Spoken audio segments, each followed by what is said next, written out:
La anemia hemolítica autoinmune es un trastorno en el cual el sistema inmunológico produce autoanticuerpos, principalmente de tipo IgG o de tipo IgM, que atacan y destruyen a los glóbulos rojos de forma prematura. Como consecuencia de esta destrucción acelerada, la vida media del eritrocito o de glóbulo rojo se reduce y el organismo no logra reemplazar esta pérdida con la suficiente rapidez, lo que da lugar al desarrollo de anemia.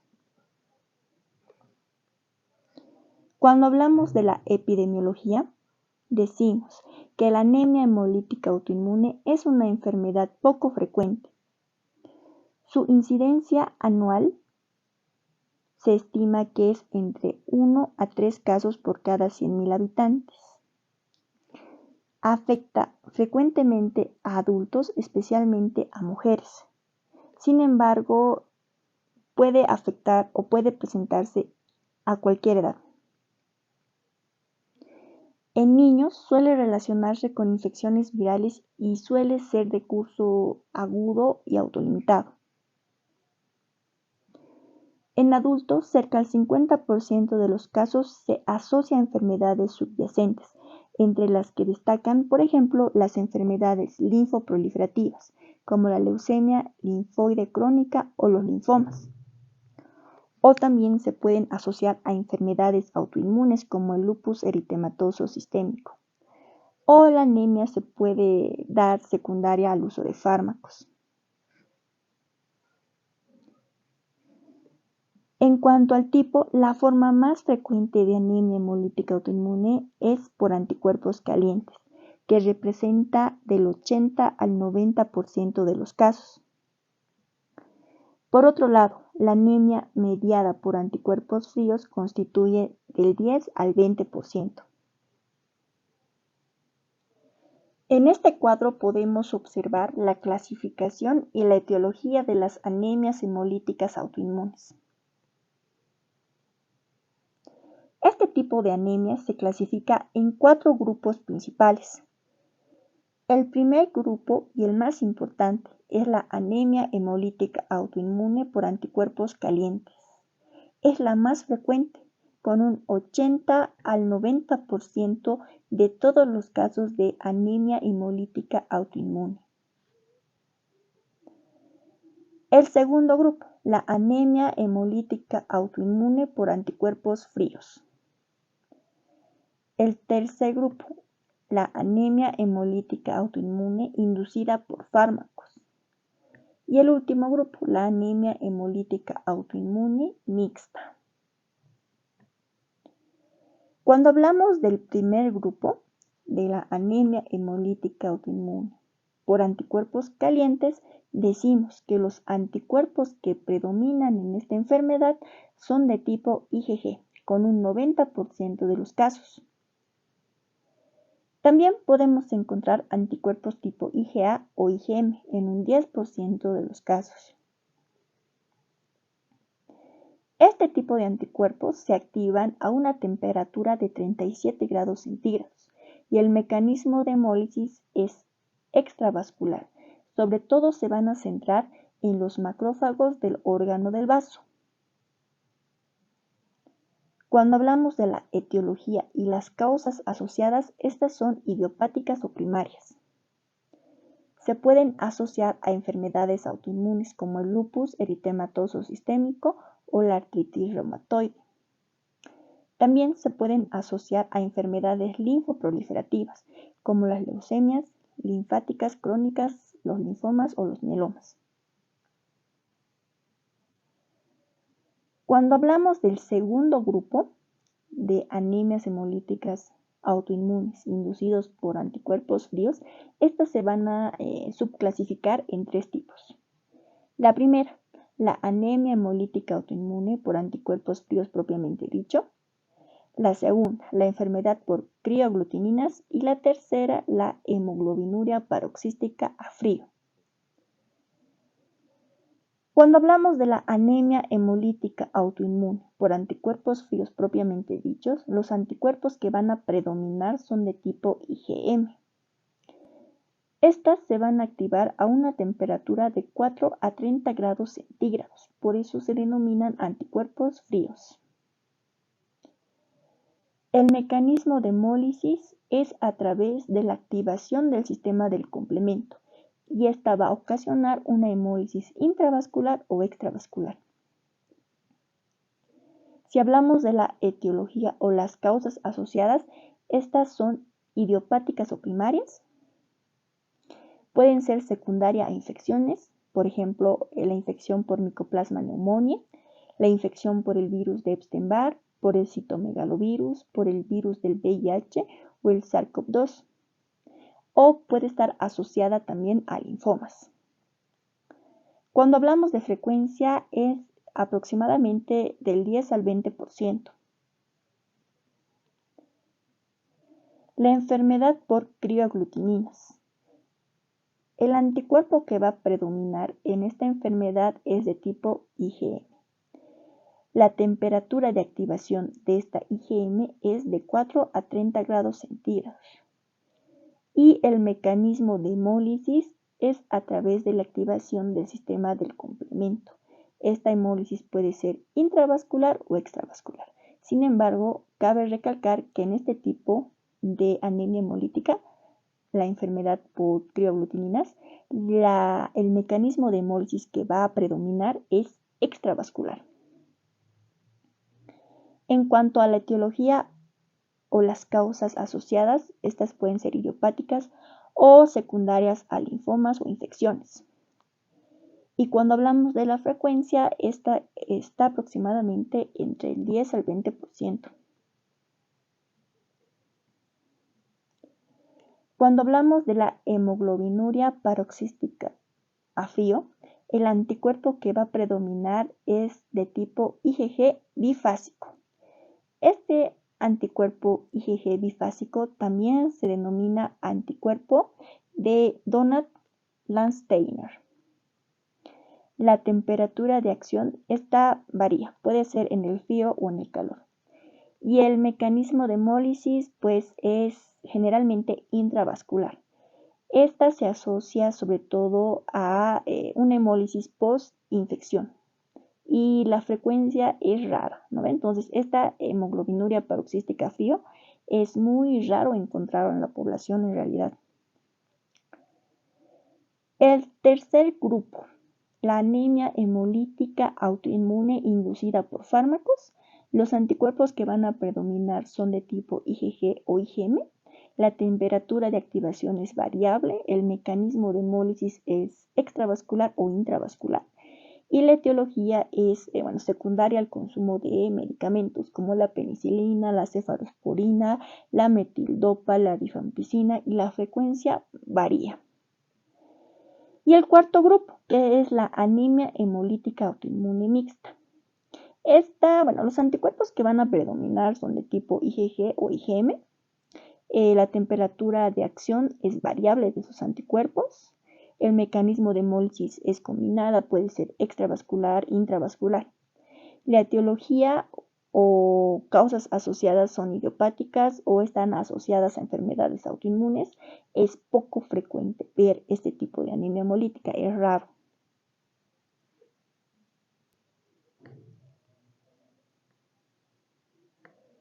Ahora bien, vamos a centrarnos en la patogenia de la anemia hemolítica autoinmune por anticuerpos calientes. Y antes de empezar con la patogenia tenemos que recordar cómo es la estructura del eritrocito. El eritrocito es una célula que tiene la forma bicóncava y en su membrana celular encontramos proteínas y glucoproteínas transmembrana que al eritrocito le funcionan como antígenos de superficie. Estos antígenos de superficie son como marcas que identifican al glóbulo rojo. Algunos ejemplos de antígenos de superficie son, por ejemplo, el antígeno de superficie del sistema RH, el antígeno I o el antígeno P. Ahora bien, cuando hablamos de la patogenia de la anemia hemolítica autoinmune por anticuerpos calientes, decimos que el sistema inmunológico produce anticuerpos de tipo IgG que van contra estos antígenos de superficie, sobre todo con el antígeno de superficie del sistema RH. En algunos casos menos comunes, estos anticuerpos pueden dirigirse a otro tipo de antígenos, como por ejemplo antígenos del sistema Kelly, Duffy o KIT. Ahora, ¿por qué se llaman anticuerpos calientes? Porque su máxima actividad y afinidad por los glóbulos rojos ocurre a una temperatura cerca a los 37 grados centígrados, que es la temperatura corporal. Ahora bien, cuando hablamos de patogenia, decimos que estos anticuerpos se han formado para ir contra antígenos de superficie del sistema RH. Una vez que el eritrocito esté unido al anticuerpo, estos son reconocidos por los macrófagos. Estos macrófagos van a retirar parcialmente fragmentos de la membrana del eritrocito, lo que hace que este glóbulo rojo pierda la forma bicóncava y se convierta en un esferocito. Estos esferocitos son más frágiles y tienen mayor dificultad para atravesar los sinusoides del órgano del vaso, por lo que fácilmente son destruidos ahí. Por otro lado, el macrófago puede fagocitar directamente al eritrocito y destruirlo por completo. Además, en algunos pacientes, estos anticuerpos unidos al eritrocito pueden activar parcialmente el sistema del complemento. Esto favorece aún más su destrucción. Aunque en la anemia hemolítica autoinmune por anticuerpos calientes, la hemólisis principalmente es extravascular, es decir, ocurre sobre todo en el órgano del bazo. Ahora bien, cuando hablamos de la clínica de la anemia hemolítica autoinmune por anticuerpos calientes, vamos a tener síntomas generales como astenia, dinamia, malestar general, palidez mucocutánea, fatiga, palpitaciones, taquicardia. Vamos a tener síntomas específicos de hemólisis, por ejemplo, la ictericia, que puede ser de leve a moderada. Podemos encontrar lo que son las orinas oscuras. Podemos encontrar la esplenomegalia. Ahora tenemos también manifestaciones agudas, como por ejemplo la caída brusca de la hemoglobina, una taquicardia marcada, disnea en reposo, fiebre ocasional y dolor abdominal.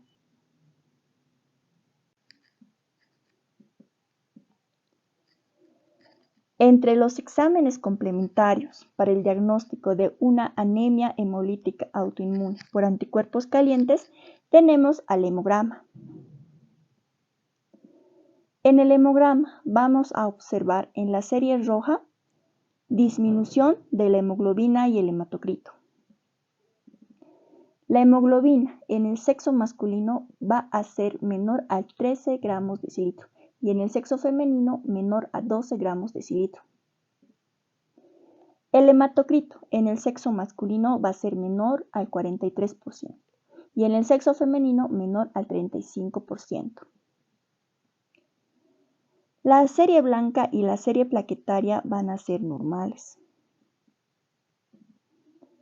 El ancho de distribución eritrocitaria va a estar elevado, mayor al 15%. El volumen corpuscular medio, la hemoglobina corpuscular media y la concentración de hemoglobina corpuscular media no van a presentar alteraciones. Los reticulocitos, estos van a estar elevados, mayor al 2%. No nos olvidemos que la anemia hemolítica autoinmune es una anemia regenerativa, por lo tanto va a existir una reticulocitosis, elevación de los reticulocitos, y estos van a estar mayor al 2%. El frotis de sangre periférica. En la serie roja vamos a observar anisocitosis, esferocitos, policromatofilia. Vamos a observar también poiquilocitosis leve y esquistocitos. Estos esquistocitos son fragmentos celulares, fragmentos de los glóbulos rojos. La serie blanca y la serie plaquetaria no van a presentar alteraciones morfológicas. Ahora, entre los exámenes complementarios para la anemia hemolítica autoinmune por anticuerpos calientes específicos, tenemos al test de Coombs, sobre todo el test de Coombs directo, que esto va a ser positivo. El test de Coombs directo mide al glóbulo rojo unido al anticuerpo. Vamos a tener bilirrubina indirecta elevada. Vamos a tener el lactato deshidrogenasa elevado también. Vamos a tener la aptoglobina que va a estar baja. Y vamos a tener al urobilinógeno urinario elevado. Este urobilinógeno es en realidad el que le da la coloración oscura a la orina. Ahora, cuando hablamos de los criterios diagnósticos para la anemia hemolítica autoinmune por anticuerpos calientes, tenemos a la clínica, tenemos a los datos de laboratorio y tenemos datos de hemólisis. En la clínica vamos a tener los síntomas típicos de anemia: cansancio, palidez, mareos, palpitaciones, adinamia. En los signos de hemólisis vamos a tener la subictericia o la ictericia de leve a moderada. Vamos a tener la coluria, que la coluria es la coloración oscura de las orinas, y vamos a tener la esplenomegalia. Como criterios de laboratorio tenemos a la hemoglobina baja, a los reticulocitos elevados. En el frotis vamos a observar los esferocitos y los esquistocitos. Y como datos de hemólisis tenemos al test de Coombs directo, que va a ser positivo. Esto puede ser positivo para la inmunoglobulina G o para las proteínas del complemento, como el C3b. Vamos a tener la bilirrubina indirecta elevada, el lactato deshidrogenasa elevado también, y la aptoglobina disminuida.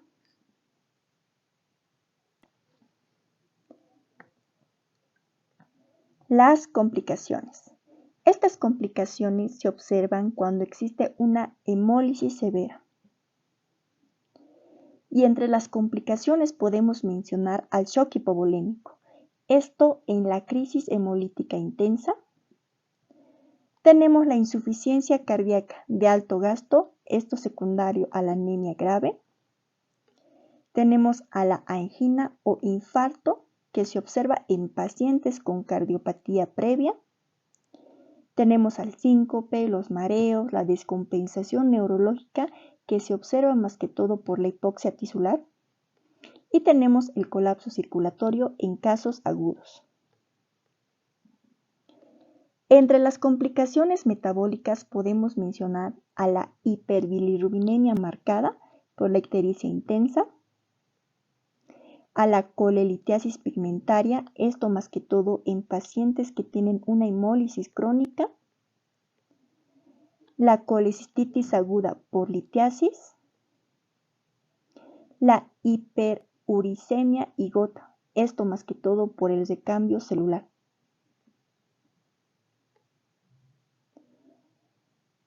Ahora, cuando hablamos del tratamiento de la anemia hemolítica autoinmune por anticuerpos calientes, este tratamiento se divide en 3 líneas. El tratamiento de primera línea es en base a corticoides, que es el tratamiento estándar. Entre los corticoides podemos mencionar a la prednisona, que se administra por vía oral a una dosis de 1 a 2 miligramos kilogramo día. La respuesta al tratamiento es entre 70 y el 85% de los pacientes. Se mantiene este tratamiento entre 2 a 3 semanas y luego se hace un descenso gradual del medicamento. En la anemia severa o crisis hemolítica podemos optar a otro tipo de corticoides, como la metilprednisolona.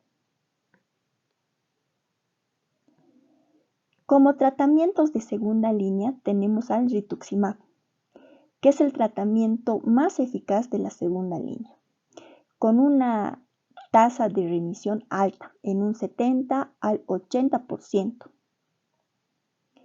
La dosis en la cual se administra el rituximab es de 375 miligramos por superficie corporal, una dosis cada semana por 4 semanas. Otros medicamentos que se usan como segunda línea son los inmunosupresores, y entre estas podemos mencionar a las inmunoglobulinas, podemos mencionar a la azatioprina, a la ciclosporina y al nicofenolato mofetil. Como tratamientos de tercera línea tenemos a la esplenectomía, con una respuesta entre 60 al 70%. La esplenectomía se usa cuando existe una falla al tratamiento en base a esteroides, al rituximab o a los inmunosupresores.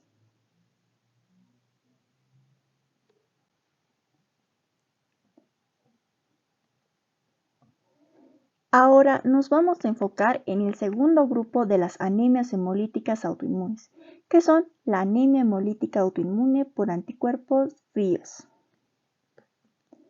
En la patogenia, la anemia hemolítica autoinmune por anticuerpos fríos, los anticuerpos tipo IgM se van a unir al eritrocito a una temperatura de 4 a 30 grados centígrados.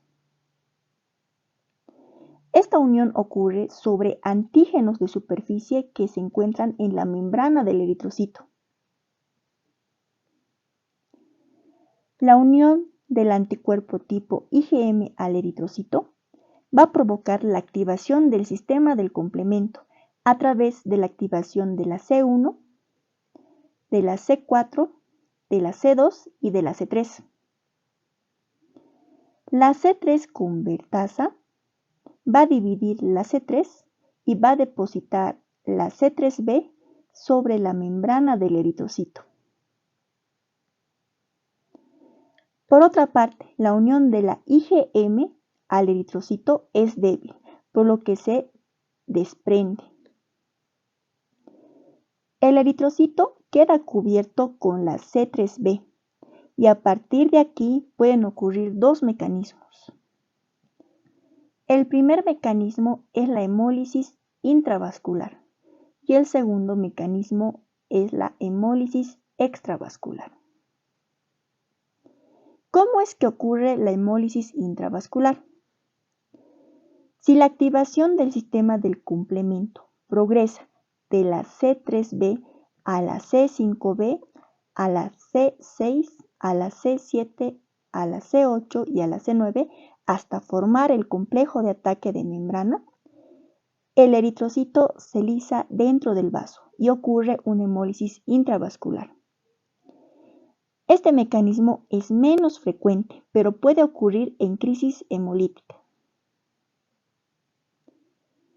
Por otra parte, la hemólisis extravascular es el mecanismo que predomina en esta enfermedad. El eritrocito, que está cubierto por la C3b, es reconocido por los macrófagos del sistema fagocítico mononuclear que se encuentran en el órgano del hígado. Allí, estos eritrocitos van a ser fagocitados y ahí se va a producir una hemólisis extravascular, una hemólisis en el órgano del hígado. Ahora bien, una prueba que es importante para el diagnóstico de este tipo de anemia es el test de Coombs directo. El test de Coombs directo para C3b va a ser positivo. No nos olvidemos que la C3b es clave en la patogenia de esta enfermedad. Ahora, el test de Coombs directo para la IgG va a ser negativo. Esto se debe a que el anticuerpo implicado en esta patología es de tipo IgM y no de tipo IgG. Por eso es negativo.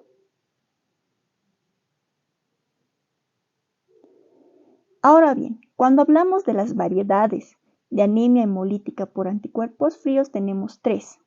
La primera es la anemia hemolítica autoinmune por anticuerpos fríos propiamente dicho. Y aquí el antígeno blanco es el antígeno I. Entonces, en la superficie del eritrocito, los anticuerpos van a reconocer el antígeno I.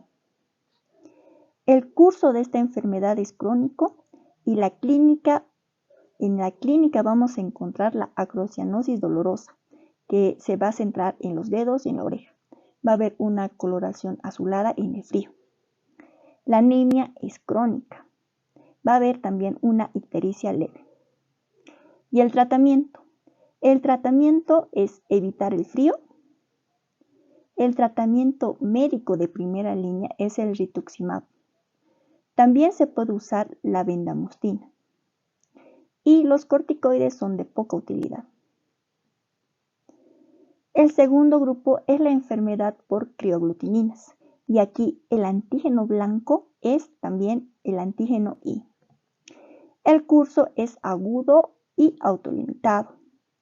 Y la clínica, va a existir una hemólisis leve a moderada.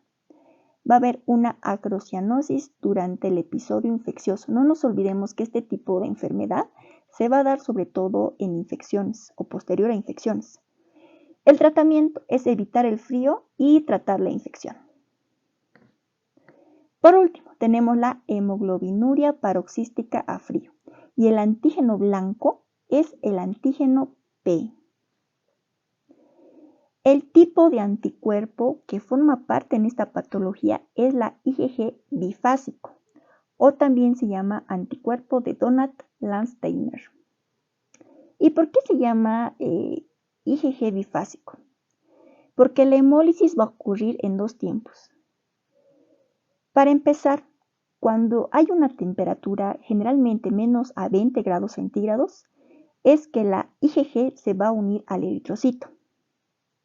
Cuando la temperatura se encuentre a 37 grados centígrados, se va a activar el sistema del complemento. Por lo tanto, va a ocurrir una lisis en el eritrocito. Por eso se llama bifásico, porque actúa tanto en el frío como a una temperatura de 37 grados centígrados. El curso es agudo, frecuentemente se ve en niños. Y la clínica va a haber episodios de hemólisis intravascular intensa durante el frío. Va a haber una hemoglobinuria, orinas oscuras. Vamos a tener dolor lumbar. Va a haber fiebre y escalofríos. Y el tratamiento, evitar el frío. Hay que hidratar al paciente y se le puede dar también un soporte transfusional en casos de una descompensación anémica.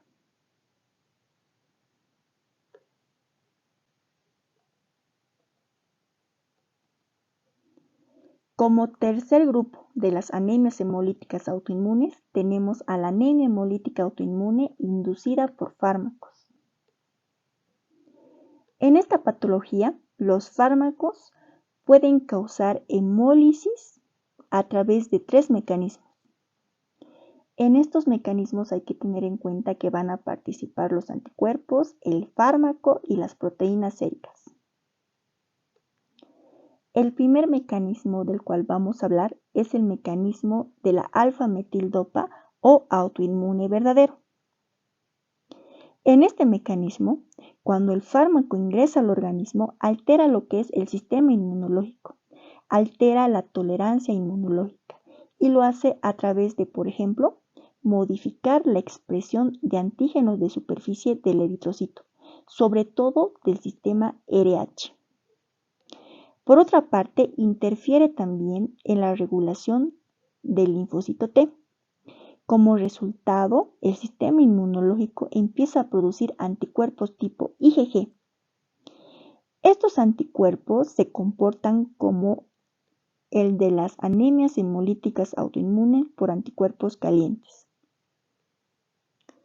Ahora, los fármacos que se asocian a este tipo de mecanismo de hemólisis son el alfa-metildopa, la hidantoína, la cimetidina y la fenitoína en algunas veces. Y las características de este tipo de lisis es que va a haber anticuerpos tipo IgG. La hemólisis es extravascular, se va a centrar sobre todo en el órgano del bazo. El test de Coombs directo es positivo para IgG y puede permanecer positivo por mucho tiempo, inclusive después de suspender el fármaco que esté causando la lisis. El tratamiento de primera línea es suspender el fármaco o el medicamento que esté causando la hemólisis. Se puede usar corticoides si la hemólisis es significativa. El mecanismo del hematie-penicilado o el apteno. En este mecanismo, cuando ingresa el fármaco al organismo, este fármaco se va a unir a una proteína que se encuentra en la superficie de la membrana del eritrocito y va a formar un complejo, el complejo fármaco-proteína del eritrocito. Esta proteína de superficie puede ser cualquiera. Este complejo va a estimular lo que es el sistema inmunológico y va a hacer que se produzcan anticuerpos tipo IgG. Los fármacos que se asocian a este tipo de mecanismo de hemólisis son la penicilina, a dosis alta y en tiempo prolongado. También puede usar este mecanismo de lisis otro tipo de betalactámicos, sin embargo son menos frecuentes. La característica de esta lisis es que van a existir anticuerpos tipo IgG. La hemólisis va a ser extravascular, sobre todo en el órgano del bazo, y el test de Coombs directo es positivo para IgG. El tratamiento es suspender el fármaco que esté ocasionando la lisis del eritrocito. Los esteroides no son útiles. Generalmente, después de suspender el fármaco, se resuelve el cuadro en realidad de hemólisis. El mecanismo de inmunocomplejos, o también denominado mecanismo del espectador inocente. En este mecanismo, cuando el fármaco ingresa al organismo, este fármaco se va a unir a proteínas séricas. Aquí se va a formar un complejo, el complejo fármaco-proteína sérica, y este complejo funciona como un antígeno. Este antígeno va a estimular el sistema inmunológico y va a hacer que se produzcan anticuerpos tipo IgM. En este punto se van a formar inmunocomplejos. Estos inmunocomplejos se van a unir al eritrocito. Por eso se llama espectador inocente o eritrocito inocente. Esta unión va a hacer que se active el sistema del complemento, las proteínas del sistema del complemento, y así es como se va a originar lo que es la lisis celular.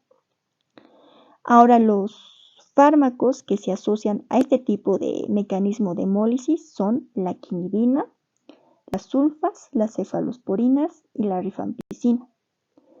Las características de este tipo de hemólisis es que los anticuerpos que van a predominar son de tipo IgM.